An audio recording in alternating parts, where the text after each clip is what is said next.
তো কয়েকদিন আগে ছিল আমার বাবার জন্মদিন। তো জন্মদিনে আমরা কি করেছিলাম সেগুলো আজকে তোমাদের সাথে শেয়ার করব। যে সকালে উঠে আমি স্নান টান করে বাবার জন্য বানিয়ে নিচ্ছিলাম এখানে পায়েস। তারপরে এখানে চিংড়ি মাছ, চিকেন, সবজি টবজি এগুলো সব ধুয়ে বেছে নুন হলুদ মাখিয়ে রাখা ছিল। তারপর চিংড়ির মালাইকারিটা আমি এখানে বানিয়ে নিলাম।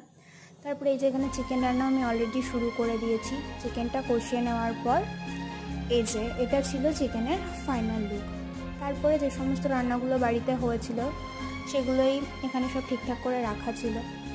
এবার তারপর আমরা বাবাকে সুন্দর করে থালাটাকে সাজিয়ে দিয়ে এখানে মেনুতে ছিল 5 রকম ভাজা, ভেজ, ডাল, চিংড়ি মাছের মালাইকারি, চিকেন, চাটনি, পাঁপড়, আরও মিষ্টি এটা সেটা। তারপরে যে বাবাকে এখানে সুন্দর করে থালা দিয়ে সাজিয়ে আমরা খেতে বসিয়ে দিয়েছিলাম। সন্ধ্যাবেলা একটু ঘরোয়াভাবেই সবাই মিলে কেক কাটিং করি এবং এইভাবেই মজা করে আজকের দিনটা আমরা সুন্দরভাবে কাটাই।